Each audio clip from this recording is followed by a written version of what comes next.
Okay, now down to cognitive ability. Well, how can you conceptualize intelligence? Well, this is a major problem because your initial conceptualization determines in part the strategies that you're going to use to investigate intelligence. And when you pare a sentence down to what is intelligence, the sentence is problematic because part of it is a question about if and how such a thing might manifest itself in the world. So there's a fact out there or a set of facts that corresponds to intelligence, but the other problem is, well, what do you mean when you say intelligence? And you kind of have to nail that down if you're going to have a conversation about intelligence that doesn't go entirely astray. And so you've got a definitional problem as well as an empirical problem. And so there have been, and this was especially true in the 1990s, people have been studying intelligence, IQ intelligence, since the 1920s, and it is a very well-established branch of psychology. One of the things I have to tell you about IQ research is that if you don't buy IQ research, you might as well throw away all the rest of psychology. And the reason for that is that the psychologists, first of all, who developed intelligence testing were among the early psychologists who instantiated the statistical techniques that all psychologists use to verify and test all of their hypotheses. So you end up throwing the baby out with the bathwater. And the IQ people have defined intelligence in a more stringent and accurate way than we've been able to define almost any other psychological construct. And so if you toss out the one that's most well defined, then you're kind of stuck with the problem of what are you going to do with all the ones that you have left over that are nowhere near as well defined or as well measured or whose predictive validity is much less and has been demonstrated with much less vigor and clarity.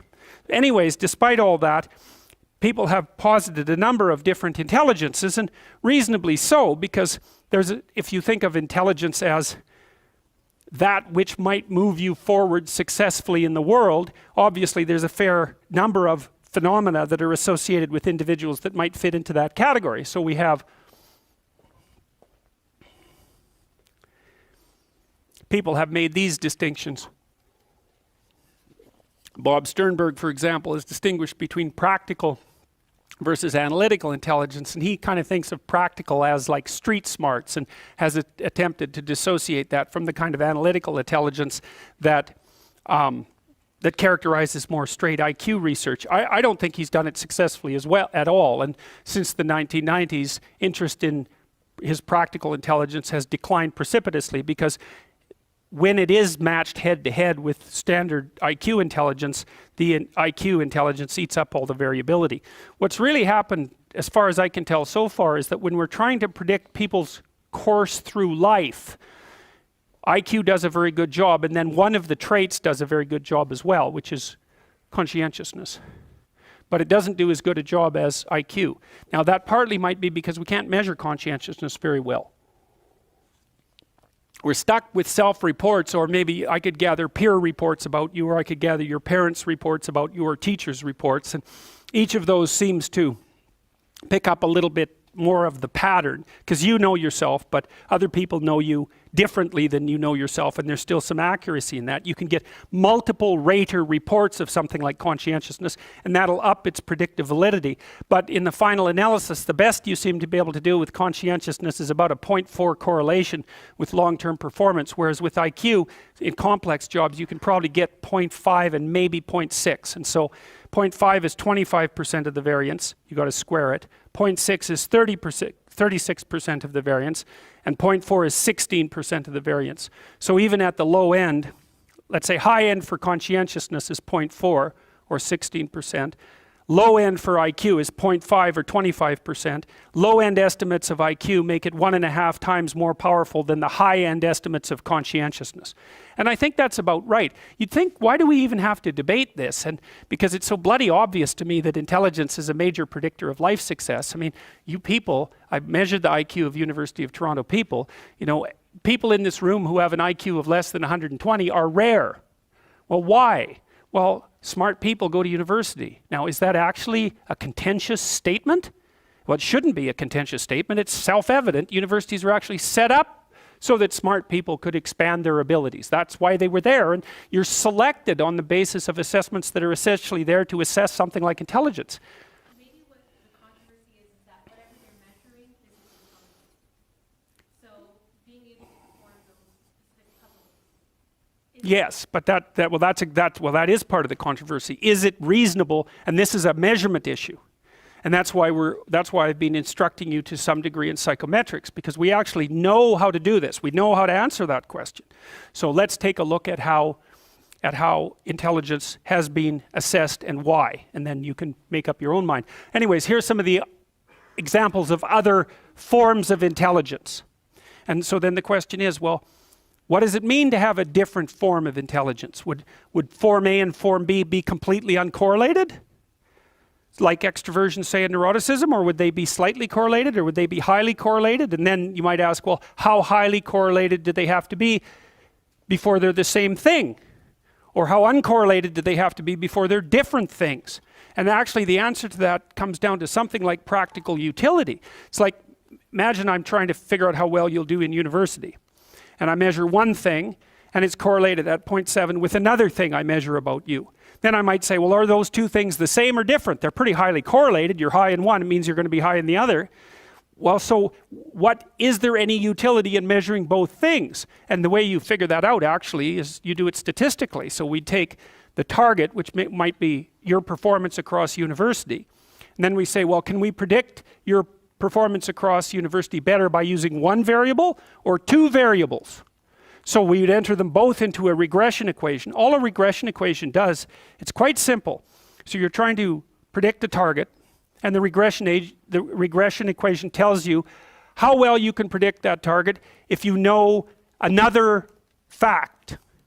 Now then it gets a little complicated, because that's a correlation. How well you can predict B with A.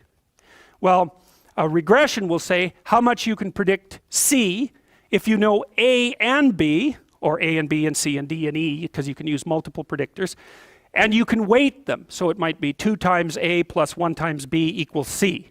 And that's all a regression equation does. It's just multiplication and addition. Very, very straightforward. And so two variables are sufficiently different functionally if you can use both of them simultaneously to predict something of interest. So again, it's a tool-like approach. This is how the psychometricians do it. Is something real? Well, it's real if you can measure it and it helps you predict. That's how it's defined. So then you might say, well, are there these multiple intelligences? Well, the first question would be, well, what do you mean by are there? And the answer to that would be, well, let's specify the question, since we're going to be scientific about it. Let's predict how well people do in university. We'll start with the assumption that if intelligence isn't associated with university success, then you're probably not talking about intelligence. Now you could argue that, right? Because you could say, well, intelligence has nothing to do with university success. But that's a definitional matter. We'd have to agree to begin with. Is it reasonable to start with the presupposition that intelligence and university success share something in common? Well, I think you have to be daft to deny that initial proposition, although you could. Because you could say it was privilege or socioeconomic status or any number of sociological phenomena, and some of those are obviously relevant. Social class, for example. Because, you know, if you're in a higher social class, and all things being equal, intelligence included, if you're in a higher social class, you're more likely to go to university than you are if you're in a lower social class. So there's other factors that are going to influence whether or not you do well in university, but we're going to assume that one of them might be intelligence. Well, then you would ask, well, if you measured social intelligence, so that's, what do they call that? Social intelligence? No, emotional intelligence, which does not exist, by the way. Emotional intelligence, moral intelligence, linguistic, musical, logical, mathematical, spatial, body kinesthetic, interpersonal, and interpersonal. All different forms of intelligence.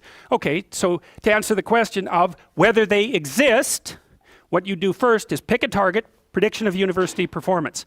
Then you make a measure for each of them, Then you'd test to see if the measure measured the same thing across multiple instances within the same person. That's a reliability test, because what the hell good is your ruler if it stretches when you use it? It has to measure the same thing multiple times. And then you would say, okay, we'll take all these different intelligences measured the way we've decided to measure them. The first thing we'll do is see how highly correlated they are, because if they're two of them are completely correlated, then you have one, you don't have two, because that's virtually the definition of one instead of two. You can factor analyze them and see if you can pull out what's common across all of them. That's another thing, because then you might say, well, intelligence is what's common across all the measures of these intelligences.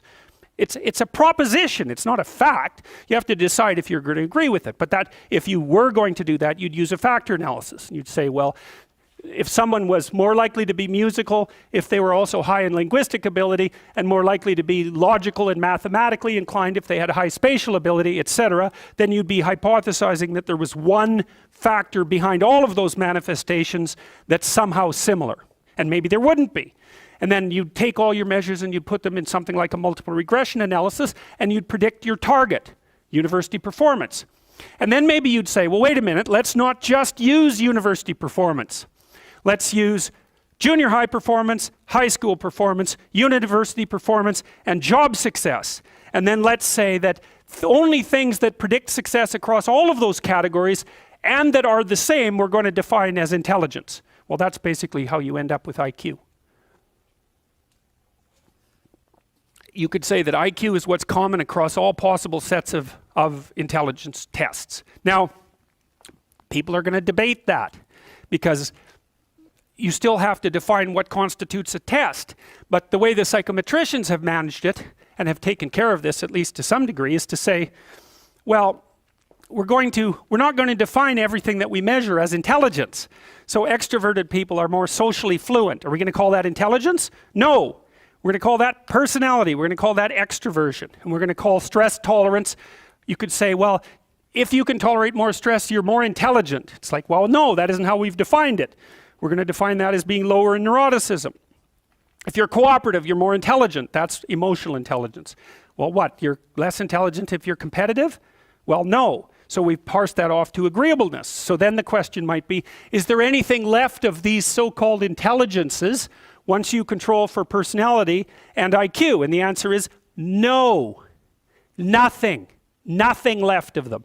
And the people who keep pushing these ideas keep trying to push them because they don't like the idea of real individual differences. And to me, that's just a matter of sticking your damn head in the sand, because it's obvious.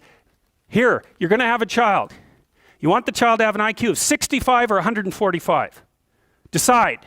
Okay, so you're all going to vote. Okay, you think any one of you is going to vote to have a child with an IQ of 65. That child's going to have a hard time developing even linguistic ability. They're never going to learn to read, right? They're never going to leave home, in all likelihood. So which child are you going to pick? Well, so do you believe in intelligence or not? Well, obviously, if you have any sense.